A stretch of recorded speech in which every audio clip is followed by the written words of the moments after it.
नमस्कार, मी अक्षरा पाटील. पुस्तक वाचन या YouTube चॅनलमध्ये आपणा सर्वांचं खूप मनापासून स्वागत. मित्रांनो, सुधा मूर्ती यांच्या डॉलर बघू या कादंबरीचं आपण वाचन करीत आहोत. तत्पूर्वी चॅनलवर पहिल्यांदाच असाल किंवा चॅनलवर यापूर्वी सबस्क्राईब करायचं राहून गेलं असेल तर चॅनलला बी सबस्क्राईब करा आणि पुस्तक वाचन कसं वाटलं, कादंबरी कशी वाटली ते कमेंट बॉक्समध्ये जरूर कळवा. भाग 3. एक दिवस ती आनंदाची बातमी आली. इस्रो कंपनीनं चंद्रूला कंपनीच्या कामासाठी अमेरिकेतील फ्लोरिडा राज्यात पाठवायचं ठरवलं. बातमी ऐकताच गौरम्मांना अपरिमित आनंद झाला. तारुण्य माघारी यावं तसा त्यांच्या मनात उत्साह भरला. चंद्रू एका वर्षासाठी त्या कुबेराच्या देशात निघाला होता. सुरभी तर हुरळून गेली होती. ती तर सारखी म्हणत होती, चंद्रू, तू येशील तेव्हा माझ्यासाठी कमीत कमी 6 साड्या तरी आणल्याच पाहिजेत हं. आणि याशिवाय सिटीजन वॉच, गौरम्माही सांगत होत्या. तिथं केशर, वेलदोळे, बदाम वगैरे चांगले मिळतात म्हणे आणि सोनंही फार स्वस्त असतं ना. येताना आणायला विसरू नकोस. गिरीश आणि श्यामण्णा मात्र या बाबतीत मौन बाळगून होते. गौरम्मा आणि चंद्रूची अनेक वर्षांची आशा फळाला आली होती. चंद्रूनं साऱ्या फॉर्मॅलिटीज उरकून अमेरिकेच्या दिशेनं प्रयाण केलं. चंद्रू अमेरिकेला उतरला.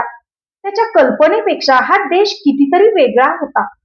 क्षणाक्षणाला नवेपण आत्मसात करणारा आणि शिकवणारा, सतत श्री संपत्तीची अनेकविध पद्धतीनं उधळण करणारा देश. पाण्याचा दुष्काळ नाही, विजेची तक्रार नाही, घराची कटकट नाही, मानवाच्या मूलभूत गरजा पुरा करण्यासाठी अति तत्पर असलेला देश.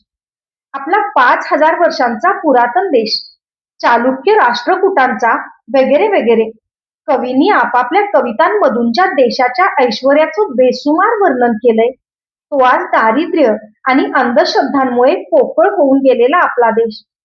असल्या जर्जर आणि असंख्य रोगांनी ग्रासलेल्या आपल्या देशाची तरुण संपन्न अमेरिकेशी कशी तुलना होऊ शकेल? जमीन आसमानाची कधी तुलना होऊ शकते काय? किती नेटका देश हा. कुणाचीही मदत नसताना इथं आपण घर शोधू शकतो. जगातल्या कुठल्याही कानाकोपऱ्यात व्यक्तीशी क्षणार्धात संपर्क साधू शकतो. मुख्य म्हणजे कुणीही घर, गाडी, फोन या सुखसोयी मिळवू शकतो. आपल्या भारतात मात्र केवळ श्रीमंत म्हणवणारेच या सुखसोयींचा उपभोग घेऊ शकतात. प्रथम भेटीतच चंद्रू अमेरिकेवर मोहित होऊन गेला. किती भव्य हा देश! इथं राहणारे किती सुखी आहेत! चंद्रूची नोकरीही चांगली होती. भारतात तो करत असलेल्या कामापेक्षा इथलं काम महत्वाचं होतं. केलेल्या कामाचा मोबदलाही चौपटीपेक्षाही जास्त होता. त्यामुळे हुशार आणि मुत्सद्दी चंद्रूनं नोकरीमध्ये यशाची कमान चढती ठेवली होती. कामाचं आणि त्यामुळे मिळणारं समाधान तो ओतप्रोत उपभोगत होता. त्याचा सारा दिवस उत्साहानं भरलेला असे. संध्याकाळी घरी परतल्यावर मात्र घरच्या माणसांची आठवण होणं स्वाभाविक होतं. आईला पत्र लिहिताना अमेरिकेतला भाजीपाला, इथं मिळणारी फळं, फळांच्या रसाचे विविध प्रकार, आईस्क्रीमची समृद्धी यांविषयी आस्थेनं लिहित होता. इथं उपलब्ध असलेली छोटी छोटी यंत्रे, गार्बेज, कॅन केराच्या बादल्या यांची वर्णनं त्याच्या पत्रात भरपूर होती. सामानाच्या काचेच्या बाटल्या रिकाम्या झाल्या की त्याला न चुकता आईची आठवण यायची. तो लिहायचा, अम्मा, तू इथं असतीस तर त्या सुरेख बाटल्यांमध्ये लोणचं भरून ठेवलं असतंस. अमेरिकेत खाण्यापिण्याची कशी चंगळ आहे, इथली माणसं कशी प्रामाणिक आहेत, कसे पैसे टाकून पेपर घेऊन जातात, कसे बसमध्ये कंडक्टर नसतात, याविषयी तो न थकता विस्तारानं लिहित होता. इथल्या पैशाचा, डॉलरचा सगळ्यांनाच मोह पडतो. इथला $1 इतका बलवान आहे की त्यासाठी आपल्याकडील 40 रुपये द्यावे लागतात. या डॉलरमध्ये एवढी मंत्रशक्ती आहे की डॉलर असेल तर जगात कुठंही जाता येतं. डॉलर असेल तर साऱ्या जगात मान मिळतो. चंद्रूचं पत्र आलं की संपलंच.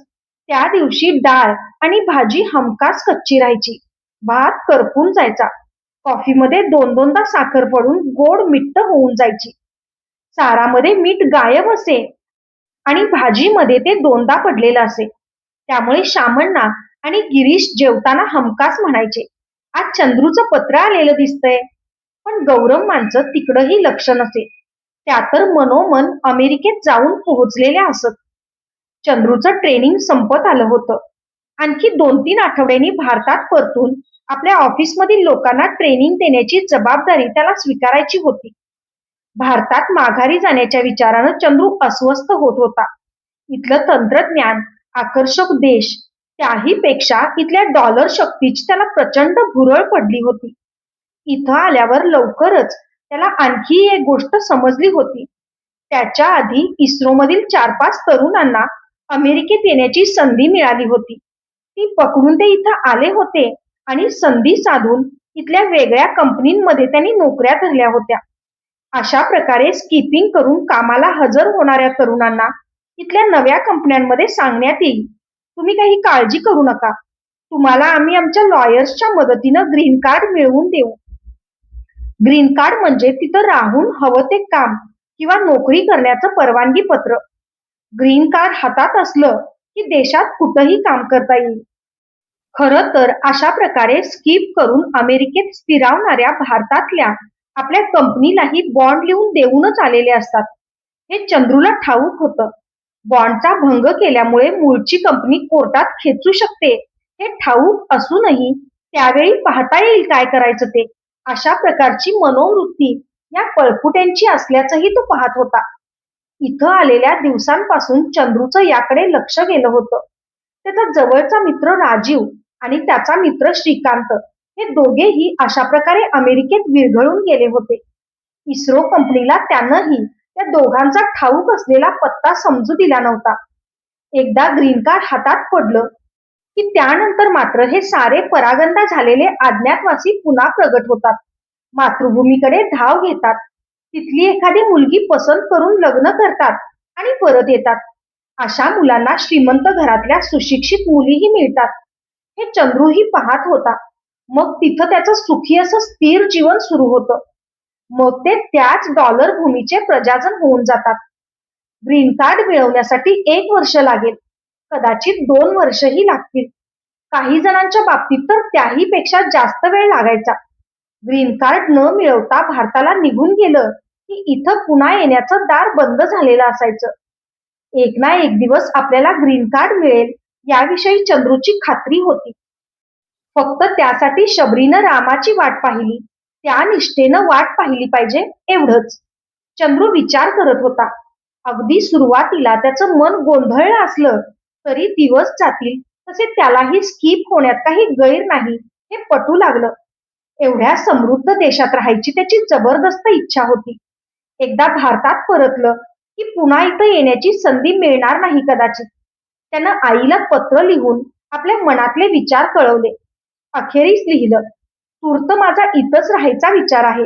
हे घरी आणखी कुणाला सांगू नकोस. ग्रीन कार्ड हातात पडेपर्यंत मला भारतात यायला जमणार नाही. पत्र वाचताच गौरमांचा आनंद गगनात मावेना. आपला मुलगा यानंतर अमेरिकेतच राहणार. डॉलरच्या रूपानं तो भरपूर पैसा मिळवेल आणि इथं पाठवेल. $1 म्हणजे 40 रुपये. आपणही मैत्रिणींपुढे आमचा चंद्रू अमेरिकेत राहतो असं अभिमानानं सांगू शकू. चंद्रूचं लक्ष पेपर मधल्या एका जाहिरातीनं खेचून घेतलं. गवतांची पूर्ण असलेल्या प्रदेशातल्या अत्यंत कमी वस्ती असलेल्या मिनीसोटा मधल्या कंपनीनं जाहिरात दिली होती. त्या कंपनीनं ग्रीन कार्ड मिळवून देण्याची जबाबदारी स्वतःकडे घेतली होती. कुणीही जायला तयार नसलेला नीरस प्रदेश तो. हिवाळ्यामध्ये तर उणे 53 फॅरनहाईट इतकं कमी तापमान असलेला प्रदेश. जास्तीचा पगार दिला तरी अशा प्रदेशात जायला माणसं तयार नसताना चंद्रूला मात्र हे योग्य स्थान आणि योग्य नोकरी आहे असं तीव्रपणे वाटलं. अज्ञातवासासाठी हेच विराटनगर म्हणून योग्य होतं. फोनवर बोलणं झालं. इंटरव्ह्यूसाठी जाऊन आला. कुठल्याही खळखळीशिवाय काम झालं. कुणालाही कळू न देता गाडी विकून कंपनीनं दिलेल्या घरात रात्री दिवा लावून ठेवून चंद्रू तिथून बेपत्ता झाला. दुसऱ्या दिवशी चंद्रू कामावर आलाच नाही. घरी जाऊन पाहिलं तर दिवा जळत होता. आठवडा गेला तरी चंद्रूचा पत्ता नव्हता. फ्लोरिडा ऑफिसच्या बॉसनं फोन केला. चंद्रूनं टेलिफोनचं पुढच्या आठवड्याचं जास्तीचं बिल भरून पोबारा केला होता. अमेरिकेतील त्याचे ज्येष्ठ अधिकारी निराशेनं म्हणाले, तो कुठंही गेलेला नाही. इथंच कुठंतरी स्किप झालाय. घाणेरडी माणसंही कशाचीच चाड नाही. आपल्या मातृभूमीला जाणं टाळण्यासाठी ही सगळी नाटकं करतात. देशप्रेम नाही, डॉलरच्या आशेपोटी असं वागतात. अशा लोकांना पण दिलेलं ट्रेनिंग पूर्णपणे फुकट गेलं.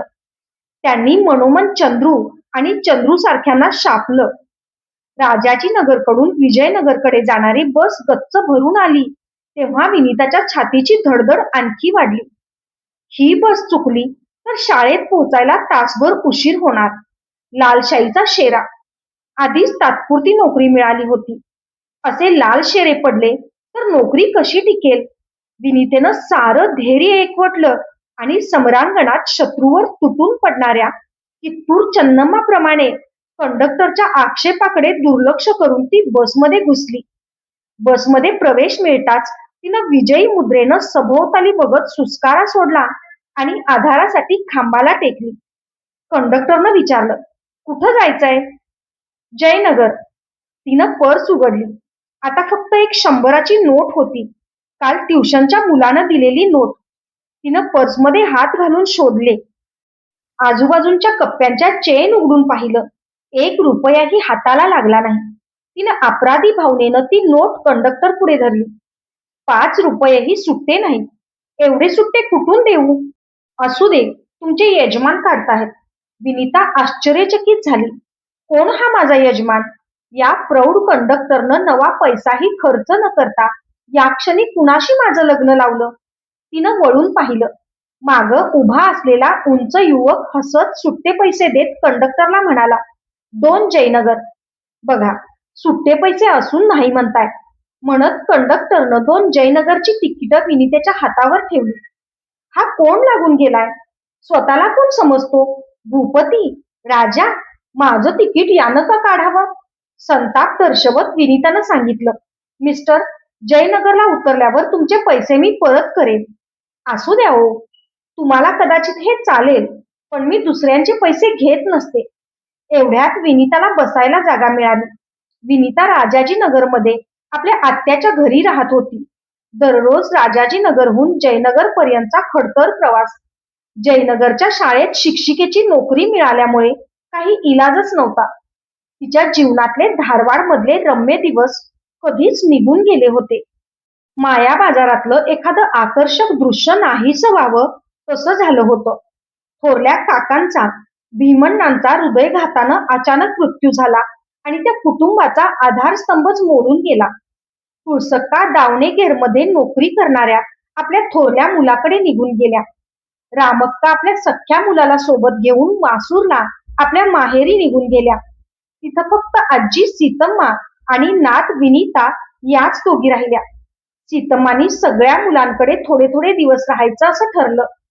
आता फक्त विनिताच राहिली. तिची जबाबदारी कुणालाच नको होती. तिचं लग्न करायचं म्हटलं तरी पैसे नव्हते. आता या वयात आलेल्या मुलीनं कुठं राहायचं हा एक प्रश्नच होता. अखेर आत्या इंदक्का आणि तिचे पती रामराय यांनी मन मोठं करून तिला बेंगळूरला आणलं होतं. मोठं गाव आहे, लवकर कुठंतरी नोकरी मिळेल. हातात नोकरी असली की लग्नही लवकर जमेल. लग्न ठरलं की धारवाडचं घर विकता येईल. तोच पैसा लग्नासाठी वापरता येईल असा विचार साऱ्यांनीच केला. धारवाडच्या घराला कुलूप लावलं आणि माडी मात्र भाड्यानं दिली. तेवढाच झाडांची देखभाल करणाऱ्या माळ्याचा पगार निघेल. धारवाडचं घर आणि बाग सोडून येताना विनितेला अत्यंत क्लेश झाले होते. तिनं आत्याला सांगितलं, घर मात्र विकू नका. आईला तिच्या माहेरकडून आलंय ते. माझा तर या बागेत सारा जीव अडकलाय. खरंय बाई, पटतंय तुझं. जर कुणी सरदार हुंड्याशिवाय तुझ्याशी लग्न करायला तयार झाला तरच तू म्हणतेस तसं राखता येईल घर. पण व्यवहारात हे कसं शक्य होईल? व्यवहारिक जग कसंही असलं तरी विनितेचं मात्र ते घर आणि त्या बागेशी, बागेतल्या प्रत्येक झाडाशी, तिथल्या पाना फुलाशी अव्यक्त असं गाढ नातं जडलं होतं. तिथलं प्रत्येक झाड तिचं सख्खं भावंड होतं म्हटलं तर अतिशयोक्ती ठरू नये. ही बाग आणि हे घर सोडून ती कशी राहील? पण तिच्या मनाचा कोण विचार करणार? निरुपायानं शेवटी तिनं बागेतल्या प्रत्येक झाडा झुडपांवरून हात फिरवून त्यांचा निरोप घेतला. मन घट्ट करून ती जनारण्य असलेल्या बेंगळूरला आली होती. मोठ्या गावाची सुखदुःख ही वेगळी. घराजवळ नोकरी कुठून मिळणार? विनिता सकाळी घरातली कामं आवरून, ट्युशन उरकून जयनगरच्या शाळेत नोकरीसाठी येत जात होती. आता तिला प्रत्येक पैशाचं महत्त्व चांगलं समजत होतं. त्यासाठी तिचे कष्ट चालले होते. तरीही तिच्या चेहऱ्यावरचं हास्य लोपलं नव्हतं. तेच तर तिचं वैशिष्ट्य होतं. बस जयनगरला थांबली. सारे विचार मागं सारून विनिता बसमधून उतरली. तिच्या पाठोपाठ तो उंच तरुणही खाली उतरला. तिनं त्याला हटकलं. मिस्टर, थोडं थांबा. मी सुट्टे पैसे आणून देते. गिरीश माझं नाव. कॅनरा बँकेत क्लार्क आहे. त्यानं स्वतःचा परिचय सांगितला. ते ठीक आहे. तुम्ही इथंच थांबा. आलेच मी सुट्टे पैसे घेऊन. एवढ्या पटकन 100 रुपयांची चिल्लर मिळणार नाही हे गिरीशला ठाऊक असलं तरी आता ही सुंदर, स्वाभिमानी तरुणी करते तरी काय हे पाहत तो उभा राहिला. विनिता निराश होऊन परतली. एकदम तिला सुचलं, तुम्ही बँकेतच नोकरी करता ना? मी संध्याकाळी बँकेत येऊन तुमच्याकडून सुट्टे पैसे घेईन. आणि तिनं ती 100ची नोट गिरीशच्या हातावर ठेवली. तुमचं नाव? विनिता देसाई. ती शाळा दिसते ना, तिथंच मी शिकवते. आता उशीर झाला, निघू? विनिता नमस्कार करून निघून गेली. गिरीश ती गेलेल्या दिशेकडे पाहून हसला.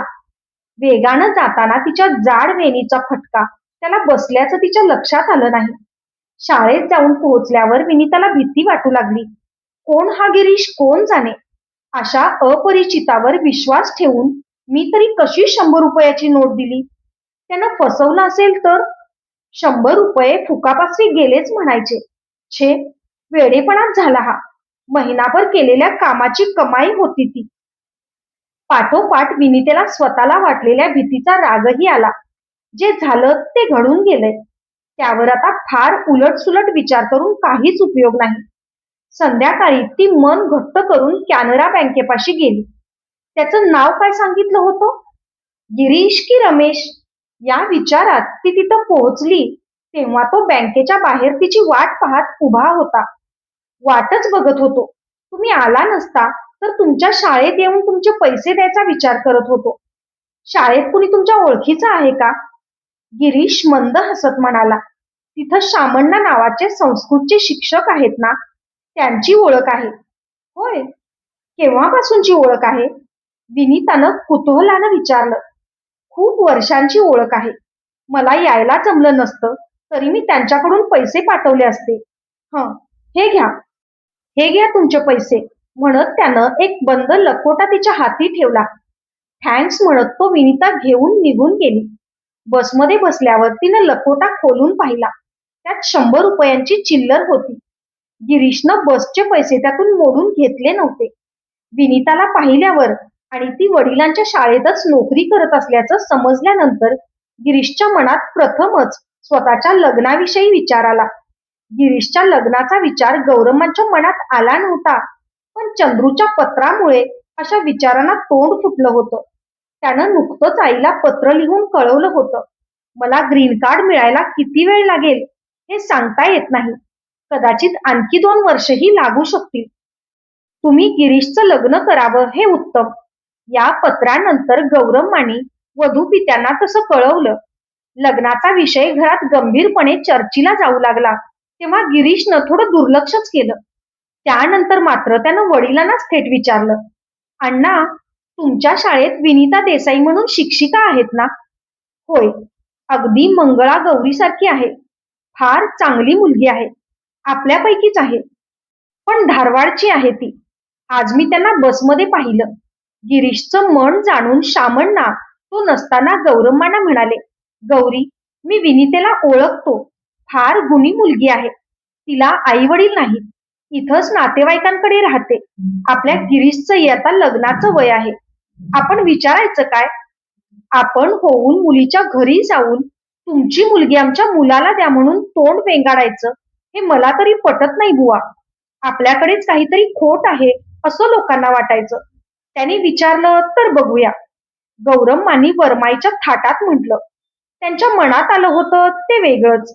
आई वडील नसलेल्या मुलीला माहेर पण कोण करणार? जावयाचं कोळकौतुक कोण करणार? शामण्णांना गौरमांचा स्वभाव काही अपरिचित नव्हता. त्यांनी एक मध्यस्थ तयार करून त्यांच्याकरवी इंदक्कांना निरोप पाठवला आणि वधू परीक्षेचं नाटकही ठरवलं. रात्री कांदा चिरत इंदक्का म्हणाल्या, "विनू, या रविवारी ट्युशन ठेवू नकोस बरं." "का गं आत्या? रविवारी मुलाकडची माणसं तुला बघायला येणार आहेत. पण एक मात्र आधीच सांगते, ते काही आपल्या गावाकडचे नाहीत, इकडचे आहेत. तू काय म्हणतेस? चालेल ना तुला? मुलगा ठीक असला की झालं, मग ते कुठले का असेनात." मध्येच रामराय म्हणाले, "विनिता म्हणजे त्यांच्या बायकोच्या भावाची मुलगी. लग्न होऊन सासरी गेली की खूप झालं. उगाच नाही तो चिकित्सकपणा कशाला दाखवत बसायचा." रामरायांच्या मनातले विचार जाणून विनिताही म्हणाली, "अगदी खरंय तुमचं मामा." तिलाही वाटलं होतं, माणसं ती माणसंच ना. बेंगळूरमध्ये चांगली माणसं असतात आणि धारवाडची कितीतरी माणसे तिनं बिघडलेली पाहिली होती. आपल्या शाळेतल्या शामण्णा मास्तरांसारखा माणूस जगात तरी शोधून सापडेल काय? तिनं निश्वास सोडला. आपल्या नशिबात कसली माणसं आणि कसला नवरा आहे कोण जाणे. मुलगा बँकेत क्लार्क म्हणून नोकरीला आहे. खाऊन पिऊन सुखी माणसं आहेत. फारशी गडगंज नाहीत. एक मुलगा अमेरिकेला आहे म्हणे. तो आणखी 2 वर्षांनी भारतात येणार आहे म्हणे. म्हणून आधी धाकट्याचं लग्न करणार आहेत. आणखी एक मुलगी आहे. तिचं लग्न झालं की जबाबदारी संपली. तुझी इंजिनियर, डॉक्टर किंवा ऑफिसरच पाहिजे अशी अट नाही ना? नाही ग आत्या, तसं काहीही म्हणणं नाही. 4 पैसे कमी मिळत असले तरी काही म्हणणं नाही. पण माणसं शांत आणि समाधानी असावी. उगाच गोंधळ कटकट मात्र असू नये. मीही नोकरी करेन. कष्टाला माझी ना नाही, पण मन प्रसन्न हवं." विनितेनं मनातलं मोकळेपणानं सांगितलं. तो तिचा गाढ विश्वासही होता. मनाविरुद्धच गिरीश मुलगी बघायला निघाला. वाटेत सुरभी म्हणाली, "इतके दिवस घरात फक्त अण्णा तेवढेच टीचर होते. आता 2 टीचर होती. ते एवढ्यात कसं ठरेल? मी मुलगी पाहिल्याशिवाय लग्नाला कसा तयार होईन? गिरी, ही मुलगी अण्णांच्याच शाळेत शिकवतीये म्हणे." "होय?" गिरीश चमकला. "नाव काय मुलीचं? तूच विचार ना तिथं गेल्यावर. नाहीतरी मुलगी बघायची म्हणजे नाव काय वगैरे विचारायचंच असतं ना. आधी तू मुकाट्यानं नाव सांग बघू." "विनिता देसाई." नाव ऐकताच गिरीशचं मन आनंदानं भारून गेलं. विनितेचा स्वाभिमान त्यानं पाहिला होता आणि त्याला तो फार आवडलाही होता. तिला पुन्हा भेटावं असं 100दा त्याच्या मनात येऊन गेलं होतं. पण त्यासाठी त्याला आधी राजाजीनगरमधल्या आपल्या मित्राकडे जायला हवं होतं. रात्री तिथं मुक्काम करून सकाळी 9ची बस पकडली पाहिजे होती, तरच या मोहिनीची भेट होणं शक्य आहे. त्याला आता विनितेची माहिती मिळाली होती, पण तरीही तीच आपली वाग्दत्त वधू असल्याची मात्र त्याला कल्पना नव्हती. "विनिता, आतला ट्रे घेऊन ये बघू." खालच्या मानेनं ट्रे घेऊन येणाऱ्या विनितेकडे बघून गिरीशच्या चेहऱ्यावर हसू उमटलं होतं. "बाळ, एखादं देवाचं गाणं म्हणशील काय?" शामण्णाने विचारलं तेव्हा तिनं मान वर करून पाहिलं. गिरीशवर नजर जाताच तिच्याही ओठांवर हसू उमटलं. त्यानंतर तिनं एक देवाचं गाणं सुरेलपणे रंगून जाऊन म्हटलं. गौरम्मा आणि सुरभीलाही विनिता खूप आवडली. रामरायांनी शामण्णांना स्पष्टच सांगितलं, "धारवाडला तिच्या आईकडून तिला मिळालेलं घर आहे. ते आम्ही तिच्या लग्नासाठी म्हणून ठेवलंय. तुम्ही तुमचं मत सांगितलं तर आम्हाला ते विकण्याची व्यवस्था करता येईल. शक्यतो लवकर तुमचं मत कळवा. आमच्या विनूविषयी आम्ही फार काही सांगत नाही. तुम्ही तिला दररोज शाळेत पाहताच. तुम्ही तुमचा निर्णय लवकर सांगाल तर बरं होईल." इंदक्का म्हणाल्या. वरमाईच्या ठेक्यात गौरम्मा म्हणाल्या, "उद्या आम्ही तुम्हाला कळवू." आणि सगळे तिथून बाहेर पडले. धन्यवाद. अशाच नवनवीन आणि विविध विषयांवरच्या कथा, कविता आणि पुस्तकांसाठी पुस्तक वाचन बाय अक्षरा पाटील हे चॅनल सबस्क्राईब करा. आणि पुस्तक वाचन कसं वाटलं? कादंबरी कशी वाटली? तुम्हाला कुठली नवीन कादंबरी आवडते का? तिचं नाव ही कमेंट बॉक्समध्ये जरूर जरूर कळवा. थँक्यू.